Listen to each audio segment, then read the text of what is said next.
Star Wars is finally moving beyond the Skywalker saga with a new trilogy. It is an important question, really, a big question, really, on what exactly is going on with Star Wars, what's sort of happening, over the next few years. The Mandalorian and Grogu came out earlier this week, last Friday.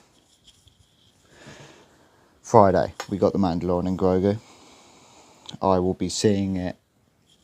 I'll be going to see it as soon as possible, and I'll be dropping a review of that. But sort of, beyond The Mandalorian and Grogu, over the next few years, several years, what is going on with the Star Wars franchise? What direction is Star Wars moving in? And it is a important question to ask. Are we getting 10, 11 and 12? Well, maybe, potentially. And man, it's just got to be said. I mean, I know it's fairly obvious at this point, but like what they've done, what Disney have done to this franchise over the last 10 years is genuinely fucking despicable. It really is. I mean, this was the greatest franchise in the history of Hollywood, in the history of pop culture. Just Star Wars was just the most powerful, influential, intellectual property ever created, the greatest cinematic franchise ever. And it just isn't that anymore.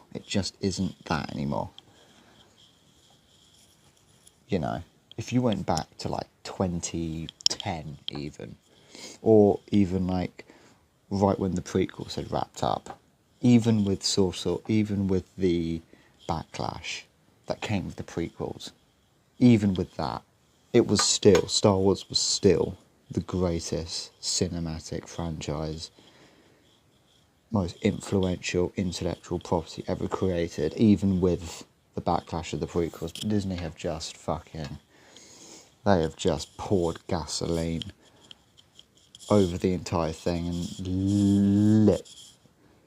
lit the franchise on fire. They have just strapped dynamite and blown to pieces the greatest franchise in cinematic history. They really have. Anyway, Star Wars has spent the last few years in something of a holding pattern. It's not like it's disappeared, because Disney Plus has been dropping new series like hotcakes, from The Mandalorian to Andor, Ahsoka, Kenobi, and more. The big screen has been extremely barren, though, since Episode 9 closed out the sequel trilogy in 2019. Now that we have The Mandalorian and Grogu on the big screen, though, we're starting to look ahead to what's next. One of the biggest upcoming pieces of that plan is a new Star Wars trilogy that will reportedly take place after the events of the Skywalker saga, as reported by GQ, and will be penned by Simon Kinberg. So at the least, that means we won't be circling the same 30-year period again, but instead looking to the future rather than the past, which is certainly a good thing for Star Wars if it wants to evolve. I have to say, I do agree with that point, circling around the same 30-year period. Yeah, has to be said. I mean, every Disney Plus franchise has been either set in the time period between Jedi and Force Awakens, or it's the time period of Revenge of the Sith and New Hope. So it's either like it's either the period leading up to the originals or it's the period leading up to the sequels. That, like, every show, like Kenobi set between the prequels and the originals, and then Ahsoka, Boba Fett and The Mandalorian all set after the original trilogy. Unless, apart from Ahsoka, I think Ahsoka leads up to the originals. But yeah, and then Andor, obviously. Andor leads directly up to A New Hope. Yeah, so I will agree with that. It's like we've got to get out of this like 30-year time period that we're like stuck in for some reason. I've been saying it. They got to do. I mean, there's a high chance that they'll fuck it up. Because this is Disney we're talking about. But we got to see the Old Republic. I mean, there's just endless amounts of material that they could pull from Legends, that they could pull from the KOTOR games, where they could do something really sick set in the Old Republic. There's so much in that time period. There's like, if we're talking about Legends, there's like 20,000 like years in the timeline worth of lore and storylines and characters. I mean, there's so much cool shit. I mean, I would love to see like a live action Malgus. I'd love to see Malgus in live action. You can put in Satil Shawn. You can, the Great Galactic War, the Sith Wars, the Mandalorian Wars. There's so much shit. Revan. You could do a Revan show, a Revan movie. I mean, I would vote for a Revan movie. I prefer movies to shows, just personally. Anyway, I'm much more of a film guy than I am a show guy. I'd much rather watch it. I much prefer films. But yeah, Revan show, Revan movie. So much shit there that they're just not touching. Since the Rise of Skywalker, most major Star Wars projects have either looked backward, filled in gaps, or expanded side stories connected to characters and eras fans already know. Yeah, let's get out of that. Let's get out of this 30-year period that we're stuck in. A post-Skywalker trilogy will finally give Lucasfilm the chance to move the galaxy forward, which is something the franchise badly needs if it wants to feel like more than an extremely expensive nostalgia machine. That's true. That is very true. I mean, if you think about it, Kenobi was just nostalgia for the fans that grew up with the prequels, that are now like in their 20s, early 20s, mid 20s like myself. Kenobi was just nostalgia for us, And then Mando, frankly, a lot of Mando was just original trilogy nostalgia, like baby Grogu, and then Boba Fett, which I don't even want to talk about, For now, the confirmed theatrical future includes Starfighter, while the post-Skywalker trilogy points to a longer-term plan for where the franchise could go next. A film based around a purported new Jedi Order starring Daisy Ridley as Rey is also in the works. I don't think that's going to happen. And that's not me being a dickhead about it. That's not me being a dick. I don't think that film's going to happen. I think that's another one of Kathleen Kennedy's make-believe projects, you know, like the Lando show, like Rogue Squadron, like Rian Johnson's trilogy. I really think it is. I really think it is. But like so many projects, news of that film has gone cold since it was initially announced. Starfighter gives Lucasfilm a more immediate next step. Yeah, exactly. I'm actually looking quite forward to Starfighter because it's a completely original. I mean, it's technically a re-adaptation of Rogue Squadron. This movie was supposed to be Rogue Squadron, and it's now turned into Starfighter. And I would still want to see Rogue Squadron personally, but I am interested to see this.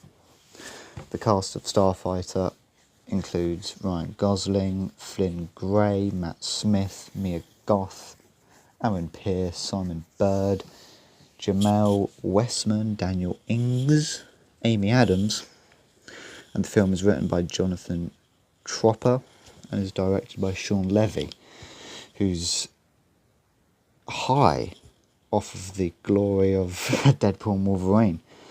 What did that film end up making? 1.3, 1.5 billion, something crazy, and will serve as a standalone film in the franchise. I am looking forward to this because it's a completely original, one-off storyline, which I think is not a bad idea, you know?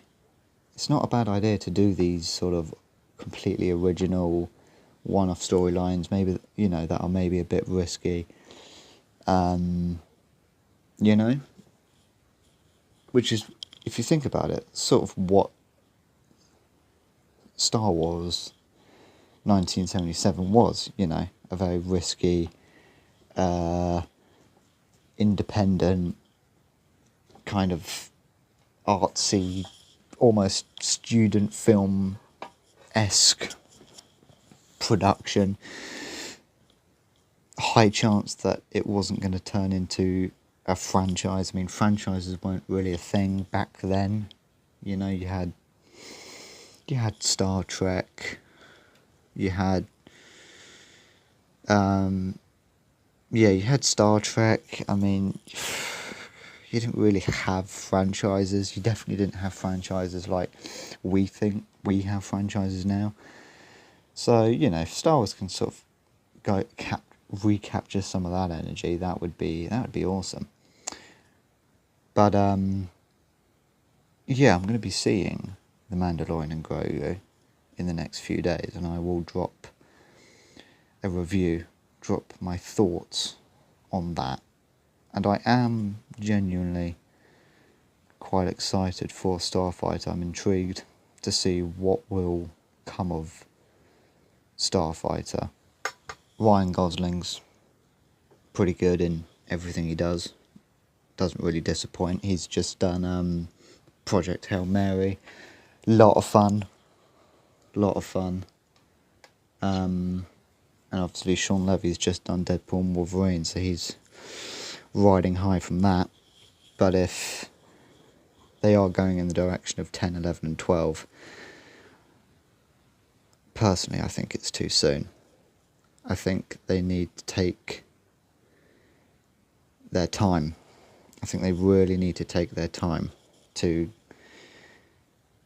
get everything in order, get everything together, you know? If I was, well, Dave Filoni's now the president of Lucasfilm, if I was in Dave's position, I would have all my scripts together.